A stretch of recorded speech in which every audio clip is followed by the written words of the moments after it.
Hello and welcome to the Musical Instrument Investigator. Today we're on the website of Omega Auctions based in the UK, and we're going to have a look at their latest auction, which is guitars, instruments and audio equipment.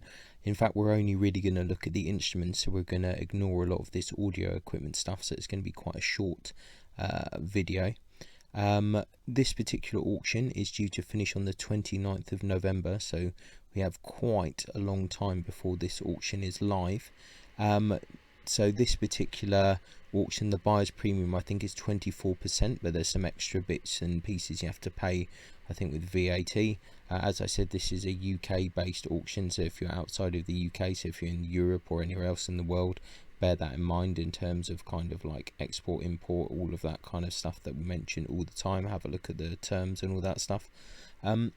This auction, although very short, is quite interesting because this particular auction house, they do a lot of kind of records and things like that, but they also do like lots of kind of rare memorabilia stuff and things from famous people. So there's a couple of instruments, a couple of guitars in this auction which were owned by some famous people, and it's quite notable stuff. So I just thought it'd be an interesting auction to look through. So like I said, most of this first stuff we're going to ignore. We can see here there's some guitar amps, pretty standard kind of stuff. So, and it's some more kind of audio stuff. These are quite interesting speakers from Strawberry Rental Studio. Probably important to someone. I'm not so au fait with the world of recording, but I'm sure that it is interesting. But anyway, we'll start a bit later on lot 27, where we have some instruments. So got a Yamaha keyboard set up to include a Yamaha Tyros 1 and Tyros 2 with monolith double keyboard stand. There you go. And 3 Yamaha TRS MS02 speakers, 5 to 700 on that. So it's basically a whole kind of keyboard setup there, if that is what you're interested in. Quite a diverse auction in a way. An antique flute by William Henry Potter, likely early 19th century flute by William Henry Potter there, boxwood and ivory.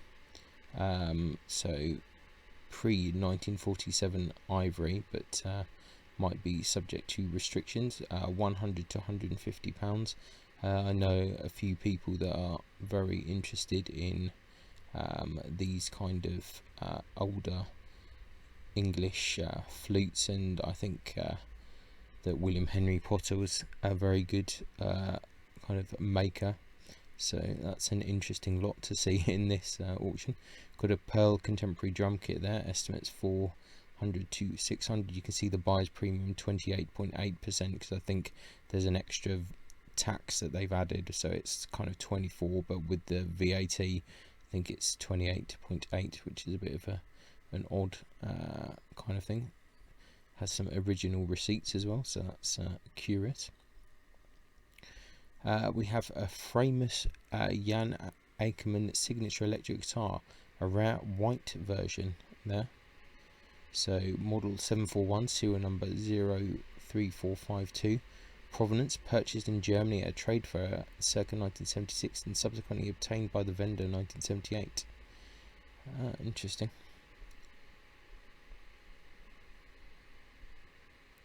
Slightly kind of unusual colour, as they say.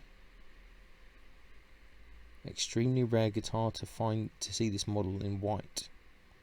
Okay, the only other one is in a guitar collection in Canada. So if you are a Jan Eckerman fan and you've always wanted a white version of this guitar, then this might be for you. 3,000 to 5,000 pounds. That's quite kind of considerable. So I don't know a whole lot about these particular guitars. I think I've read the story about kind of Jan Eckerman and him getting all these famous guitars and then some of them breaking and selling some of them and stuff. I can't remember the exact story, but yeah, there you go. If you're a fan and you really want to complete the collection and you want to get this white version, then that's definitely an interesting lot. Famous Starbase Model 5150 there. Interesting lot as well.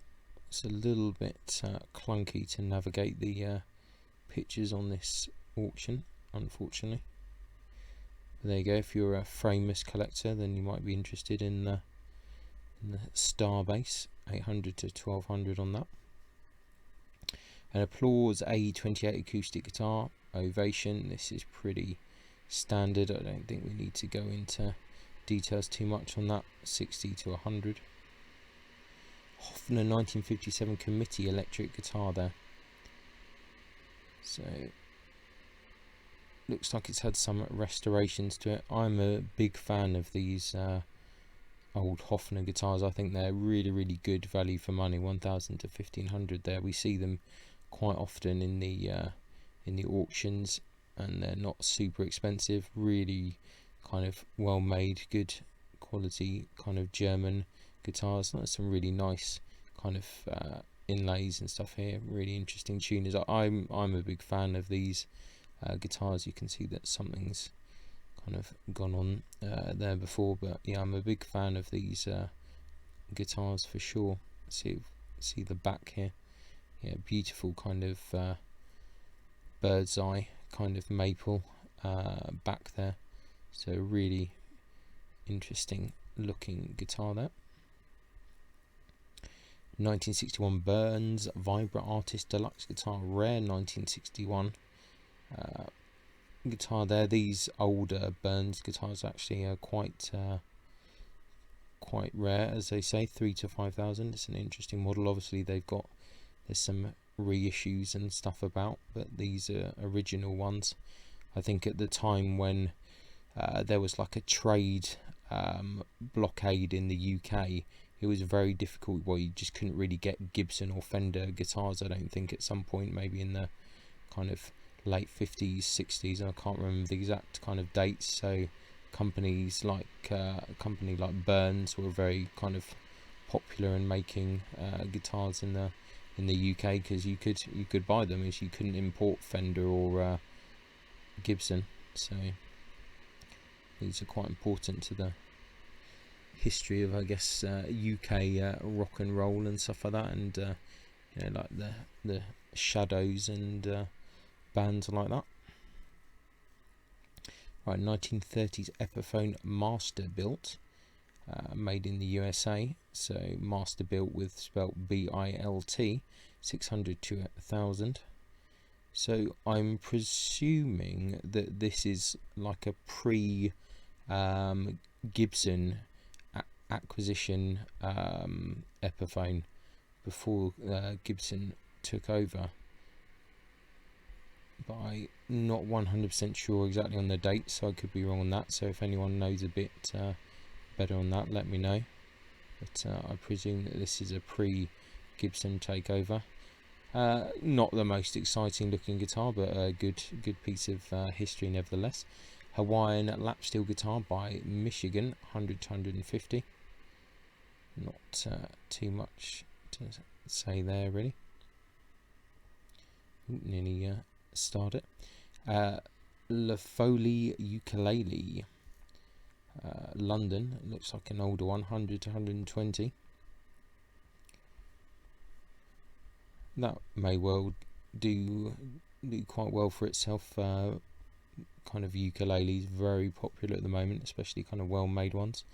Got a KL Folk acoustic and an SX electric guitar. This is pretty uninspiring stuff, I'm afraid. 60 to 80, so we can just skip by that. Fender Squier Showmaster, 60 to 80. This is the very ultra budget kind of Squier guitar there. Once again, nothing too crazy there.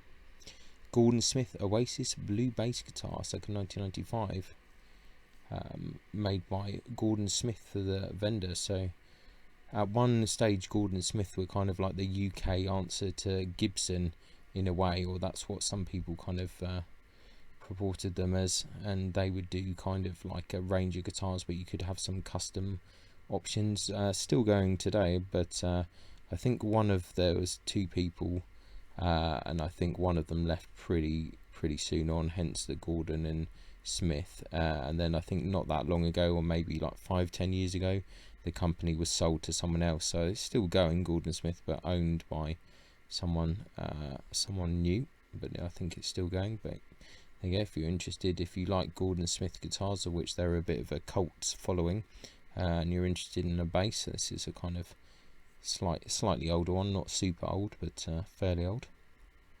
Got an Epiphone Les Paul electric guitar, 1997, £300 to £400. This is, you know, your fairly standard kind of Epiphone Les Paul model there even. Vox V251 guitar organ. These are really quite cool. 1966 guitar organ there. It says clean for its age but not tested. These are quite an interesting little oddity, really. I'm not sure I've even seen, maybe I have seen like a video of someone play one of these before, but these are a quirky little thing of the 60s. But this one looks like a very nice example, so if you're a collector, then this might be something that you are interested in. Let's move on. Vox White Shadow electric bass guitar there, 100 to 150. Once again, nothing too outrageous on this. Vintage Cleartone MJ200 acoustic guitar, 100 to 150. Once again, pretty standard kind of stuff there. Nothing too crazy. Fender Squire Telecaster there. This is a Japanese one, so that's like a pretty decent one. 100 to 150. That seems quite low, I think, for the Japanese ones. These are pretty desirable, so I'd expect that this would maybe be a bit more expensive, but I could be wrong.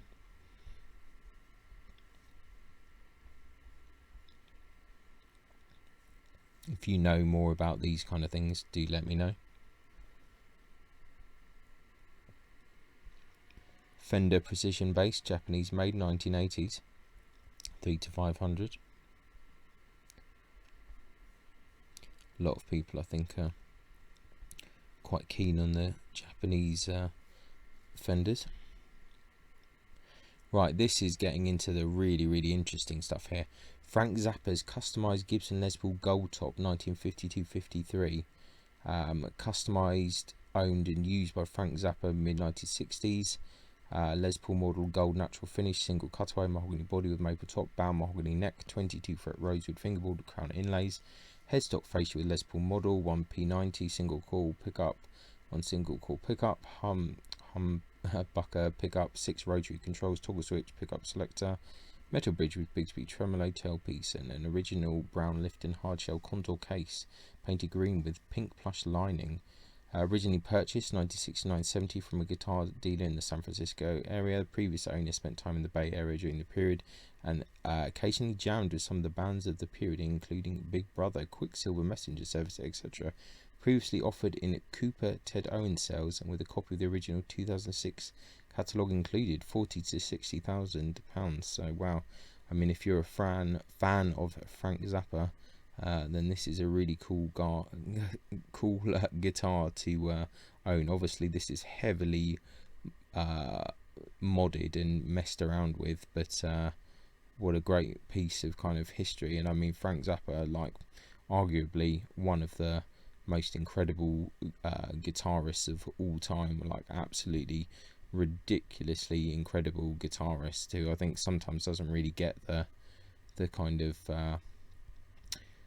recognition that some other people do. Really absolutely outstanding guitarist. So there you go, and there's the man himself with the with that guitar. Really interesting. I was quite surprised to see this listed actually, so be curious to see how that does in the sale. So really interesting guitar that.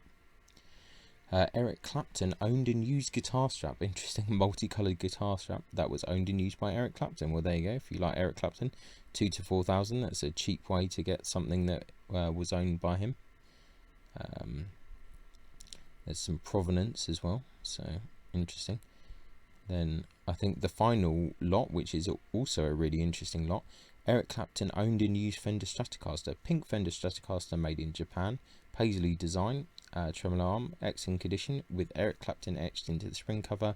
Guitar as per A signed 2022 letter of provenance was owned and used in studio and taken on tour by Eric Clapton, accompanied by a signed letter of provenance from Tommy Mann, detailing how he worked as a member of the production crew on Eric Clapton tour and made a charitable donation to purchase a guitar and strap. There you go, 20 to 40,000.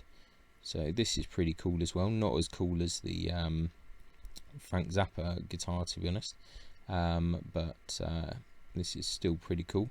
If you like Paisley guitars, which some people do, then this is definitely one for you. So yeah, I mean, this is basically the auction, so pretty brief, like some pretty normal standard stuff, some stuff not too crazy, but I think nevertheless like an interesting auction to have a look at, and sometimes their auctions are bigger, so I'll put a link in the description and check it out if you're interested in this stuff. I think for me the key lots here are actually probably this flute by William Henry Potter. If you are a flautist or someone that collects kind of antique flutes, that I think is very interesting. The Burns guitar, that's a very nice example of a Burns. Ukulele, that's another good item, I think. Nice one there, but I think for me the star lot really has to be Frank Zappa's customized Gibson Les Paul Gold Top, because that really is a real piece of history. So yeah, I'm glad that I had a look at this auction because I wasn't expecting that. So yeah, so that's it really. Thanks a lot for watching, and I'll catch you next time. Ciao. Many thanks for tuning in to the Musical Instrument Investigator. I hope that you enjoyed the video. If you did, then please like, subscribe and turn on notifications, and watch out for the next video coming soon.